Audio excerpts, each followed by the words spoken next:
Hello everyone. Welcome back to the videos where we are revising for the upcoming patent examination. आज के video में we'll be discussing majorly two topics. एक तो sufficiency of disclosure है and the second one is the unity of invention. Sufficiency of disclosure की अगर बात करें तो that comes under section 10 of the Patents Act. And इसके अंदर क्या रहता है कि आपने जो डिस्क्लोजर दिया है जिस इन्वेंशन के लिए आपने पेटेंट एप्लीकेशन फाइल करी है एट द पेटेंट ऑफिस, उसके अंदर what all do you have to disclose and what all is required for the applicant to give to the to provide in the patent application in respect of the invention जिसके लिए वो file कर रहा है, जिसके लिए वो claim करना चाहता है एक्सक्लूसिविटी का।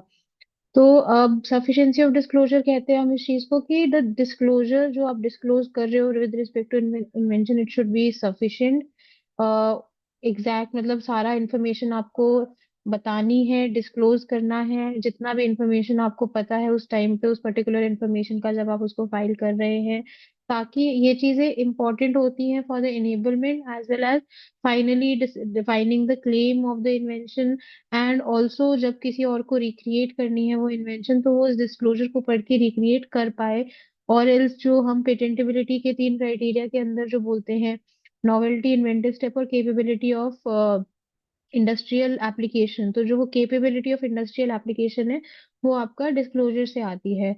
If the disclosure is sufficient enough तब दैट पर्टिकुलर एप्लीकेशन में जो इन्वेंशन है can be used in the industry, can be made manufactured in the universe in the industry.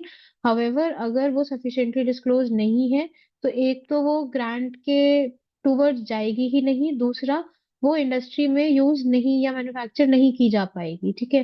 तो अब जब सफिशिएंसी ऑफ डिस्क्लोजर की बात आती है तो वो चीज कौन चेक करता है? जब हम पेटेंट एप्लीकेशन को रिक्वेस्ट फॉर एग्जामिनेशन भेजते हैं तो एग्जामिनर जो है he examines that particular patent application. तो while examining that particular patent application examiner कुछ एक पर्टिकुलर चीजें होती हैं जिनको चेक करता है। अब वो क्या क्या चीजें हैं? तो सबसे पहली चीज जो मोस्ट इंपॉर्टेंट रिक्वायरमेंट है कि जो स्पेसिफिकेशन है जो आप फॉर्म 2 डालते हो, अब वो चाहे प्रोविजनल एप्लीकेशन हो चाहे वो कंप्लीट हो, it has to be properly title. So उसका जो टाइटल ऑफ इन्वेंशन है that should be very clear and precise and within the described word limit which is 15 words. तो एंड सेकेंड नेक्स्ट चीज जो आती है वो है कि जो सब्जेक्ट मैटर है उस पर्टिकुलर इन्वेंशन का जो आप स्पेसिफिकेशन में डिस्क्लोज कर रहे हो उसको फुल्ली एंड पर्टिकुलरली डिस्क्राइब करना है, प्रॉपरली डिस्क्राइब करना है, पूरी तरह डिस्क्राइब करना है। क्या वो डिस्क्राइब्ड है स्पेसिफिकेशन में, ये भी एग्जामिनर चेक करता है। देन अगर आपने कंप्लीट स्पेसिफिकेशन फाइल की है तो द एग्जामिनर विल चेक कि जो क्लेम्स आपने लिखे हैं उस पर्टिकुलर कंप्लीट स्पेसिफिकेशन में, तो क्या वो क्लेम्स आपकी इन्वेंशन का स्कोप प्रॉपरली डिफाइन कर पा रहे हैं।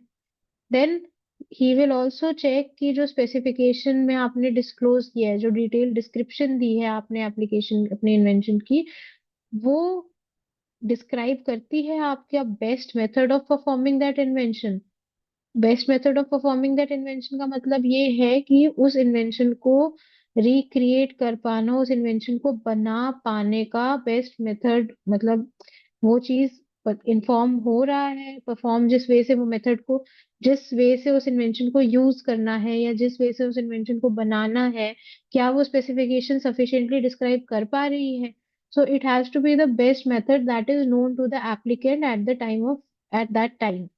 ठीक है। जो नेक्स्ट चीज आती है वो है कि अगर इन्वेंशन के अंदर बायोलॉजिकल मटेरियल यूज हुआ है तो he has to make sure the examiner checks कि उनने सोर्स और ज्योग्राफिकल ओरिजिन डिस्क्लोज किया है कि नहीं किया है स्पेसिफिकेशन के अंदर। और अगर अगर वो डिस्क्लोज नहीं किया है तो वो ऑब्जेक्शन के अंदर आ जाता है। You have to disclose the source and geographical origin of the particular biological material अगर वो आपने मटेरियल यूज किया है अपने इन्वेंशन के अंदर जिसके लिए आपने पेटेंट एप्लीकेशन फाइल किया है। Then there is this thing, जब आपने वेर एवर रिक्वायर्ड, जहाँ पे भी आप प्लांट एक्सट्रैक्ट या जिस भी जगह पे रिक्वायर्ड होता है आपको नेशनल बायोडाइवर्सिटी अथॉरिटी जो कि एनबीए होता है उनसे अप्रूवल लेना है। सो इसके बारे में भी will discuss in further videos कि एनबीए क्या है, क्यों, कब कब रिक्वायर्ड होता है इसका अप्रूवल, कहाँ से मिलता है अप्रूवल, ये सारी इंफॉर्मेशन, ठीक है, विल डिस्कस फर्दर। देन अगर एप्लीकेंट ने, लेट्स से कि पहला तो केस हो गया कि एप्लीकेंट ने कोई बायोलॉजिकल मटेरियल यूज किया, तो उसका सोर्स एंड ज्योग्राफिकल ओरिजिन डाल देना है अपने स्पेसिफिकेशन में। नेक्स्ट केस होता है कि अगर एप्लीकेंट ने बायोलॉजिकल मटेरियल यूज किया है, ठीक है, और मेंशन किया है स्पेसिफिकेशन में, एंड इट इज पॉसिबल कि वो अवेलेबल ना हो पब्लिक के लिए, तो एप्लीकेंट ने क्या करना है, उस एप्लीकेशन को कंप्लीट करना है by way of depositing the material in the International Depository Authority under the Budapest Treaty.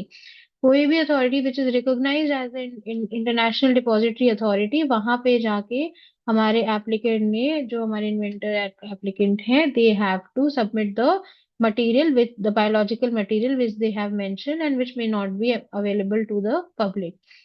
Then जो भी मटेरियल सबमिट किया है उसका एक्सेशन नंबर, ठीक है, एंड उसका डेट ऑफ डिपोजिशन जो है वो, मैं along with the name of the depository institution की कहाँ पे डिपॉजिट किया है, उसका एड्रेस ऑफ द इंस्टीट्यूशन, वहां वो हमने एज एन एप्लीकेंट प्रोवाइड करनी है अपने स्पेसिफिकेशन में। ठीक है, so these all are the things जो कि सफिशिएंसी ऑफ डिस्क्लोजर में रिक्वायर्ड होती हैं। Proper title, subject matter has to be fully and particularly described, claims जो है वो स्कोप ऑफ इन्वेंशन को डिस्क्राइब करने चाहिए properly, specification has to describe the best method of performing the invention. Then there is कि जो source and geographical origin of the biological material if it is used in the invention, and approval of the NBA which is national biodiversity authority. फिर उसके बाद in case the biological material is not available to the public, so उसमें जो है applicant ने वो biological material submit करना है इंटरनेशनल डिपॉजिटरी अथॉरिटी के पास, and along with that you have to provide the accession number of and the date जिस दिन वो डिपॉजिट किया है, along with the name and address of the depository institution और द डिपॉजिटरी अथॉरिटी। नेक्स्ट हम लोग आते हैं यूनिटी ऑफ इन्वेंशन के ऊपर कि यूनिटी ऑफ इन्वेंशन एग्जैक्टली क्या है। It is as per the section 10 subsection 5 of the Patents Act, unity of invention है कि जब भी आप किसी इन्वेंशन के लिए कोई पेटेंट एप्लीकेशन फाइल कर रहे हैं, या जब भी कोई पेटेंट एप्लीकेशन फाइल हो रही है, तो उसमें जो क्लेम आप कर रहे हो, it has to relate to one single inventive concept. Single inventive concept construes as unity of invention. अगर कोई एक पेटेंट एप्लीकेशन में मल्टीपल इन्वेंटिव कॉन्सेप्ट्स है या मल्टीपल इन्वेंशंस हैं, लेमैन टर्म्स में अगर कहें, तो वो यूनिटी ऑफ इन्वेंशन के अंडर नहीं आएगा। एक पेटेंट एप्लीकेशन में एक ही इन्वेंटिव कॉन्सेप्ट होना चाहिए, तभी वो यूनिटी ऑफ इन्वेंशन के अंदर आता है। सो जो क्लेम्स हैं स्पेसिफिकेशन में, they have to relate to a single inventive concept which is unity of under the unity of invention requirement. ठीक है, अगर किसी एप्लीकेशन के अंदर मल्टीपल इन्वेंटिव कॉन्सेप्ट्स हैं, तो एग्जामिनर उस चीज को मेंशन कर देता है, एंड इस चीज को ये एक एज ऑब्जेक्शन आ जाती है। अब इस चीज के लिए या तो एप्लीकेंट खुद उस चीज को, ऑब्जेक्शन को वो करने के लिए, ओवरकम करने के लिए एप्लीकेशन को डिवाइड कर सकता है, और एल्स जो आपका कंट्रोलर है, he can suggest the division of the application. ठीक है, फर्दर अगर प्लूरैलिटी ऑफ इन्वेंटिव कॉन्सेप्ट्स है, मोर और लेस, अगर आप किसी भी इन्वेंशन के लिए पेटेंट एप्लीकेशन फाइल कर रहे हैं, you have to make sure that it relates to a single inventive concept. ठीक है, अब सो जो ये डिटर्मिनेशन है इस चीज का कि वो यूनिटी ऑफ इन्वेंशन में फॉल कर रहा है कि नहीं कर रहा है, कि भाई जो ग्रुप ऑफ इन्वेंशन है, are they link to form inventive single inventive concept, तो उसकी रिक्वायरमेंट है। उस चीज में ना ये नहीं देखा जाता कि इन्वेंशन अलग अलग क्लेम में क्लेम की हुई हैं या फिर ऑल्टरनेटिव्स हैं with in a single claim, that is not watch उसमें।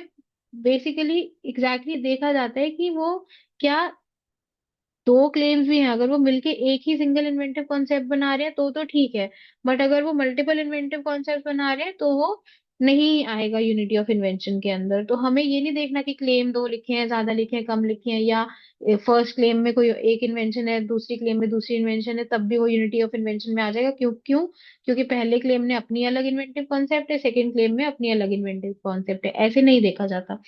वो ऐसे देखा जाएगा कि ओवरऑल जो क्लेम्स हैं they all should be relating to one inventive concept. Separate claims में भी अगर सेपरेट इन्वेंशन क्लेम्ड है तो वो यूनिटी ऑफ इन्वेंशन के अंडर नहीं आएगा। अब अगर प्रोसेस और अपैरेटस की बात हो रही है, ठीक है, तो उस केस में जो यूनिटी ऑफ इन्वेंशन है दैट विल रिक्वायर कि particular apparatus has to be designed for that particular process। मतलब एक पेटेंट एप्लीकेशन है जिसके अंदर हमने एक apparatus क्लेम किया हुआ है और हमने उसी उसमें हमने एक प्रोसेस क्लेम किया हुआ है। For them to fall under the criteria of unity of invention, for them to satisfy the criteria of unity of invention, it is important कि जो apparatus claim किया हुआ है जिस और एक जो process claim किया हुआ है, तो जो process है that should be used for carrying out, the apparatus should be you design in a way कि वो जो process है उस चीज पे carry out किया जा सके। ठीक है।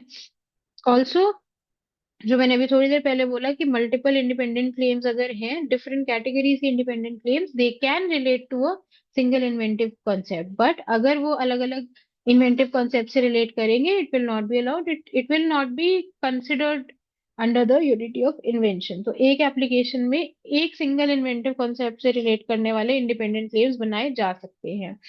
ठीक है। जब जब वो एक सिंगल इन्वेंटिव कॉन्सेप्ट से वो कर रहे हैं, and also this has to be supported by the description, जो डिटेल डिस्क्रिप्शन हम प्रोवाइड करते हैं इन्वेंशन की। अब एग्जाम्पल की मैं बात करूं, यूनिटी ऑफ इन्वेंशन के अंडर किस टाइप के क्लेम्स आ सकते हैं। फर्स्ट एग्जाम्पल है claims for a product and a process specially adapted for manufacture of the product. एक ऐसा प्रोडक्ट और उसके मैन्युफैक्चरिंग का एक प्रोसेस, वो हमारा यूनिटी ऑफ इन्वेंशन में आ जाएगा।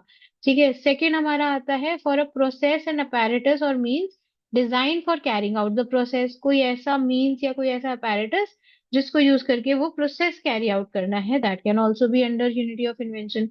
फिर हमारा है एक मोल्ड, एग्जाम्पल ही है ये, mold for casting an article, method of making the mold, process of casting the article by using the said mold। जहाँ पे तीन चीजें आ गई, एक आ गई एक मोल्ड, फिर आ गया उस मोल्ड को बनाने का मेथड, अब फिर उसी मोल्ड को यूज करके casting of an article.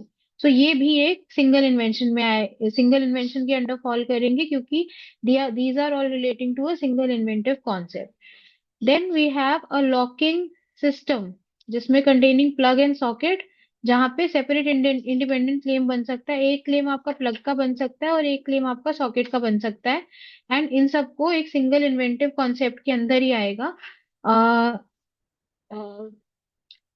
Locking system पूरा एज अ होल क्लेम किया जाएगा यहाँ पे। देन हमारा आता है अ ब्रॉडकास्टिंग सिस्टम जिसके अंदर ट्रांसमीटर और रिसीवर होंगे।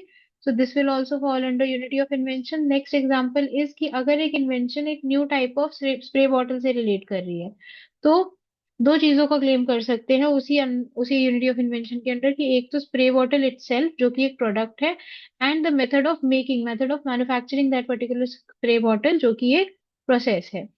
देन जो नेक्स्ट हमारा एग्जांपल है दैट इज अगर जेनेटिकली मॉडिफाइड जीन सीक्वेंस है या फिर अमीनो एसिड सीक्वेंस का क्लेम है, it can be directed to that particular gene sequence और that particular amino acid sequence, उसका मेथड ऑफ एक्सप्रेशन, ठीक है, उसका एंटीबॉडी जिसके अगेंस्ट वो रिएक्ट करता है, या फिर एक किट जो कि उस एंटीबॉडी या सीक्वेंस को कंटेन करती है। So these will come under single unity of invention. Then अगर कोई ड्रग या फार्मास्यूटिकल प्रोडक्ट है, तो किस चीज को हम कर सकते हैं क्लेम एक उसके अंदर एप्लीकेशन के अंदर, एक तो that particular product, then the process of making that product, and the composition containing that product.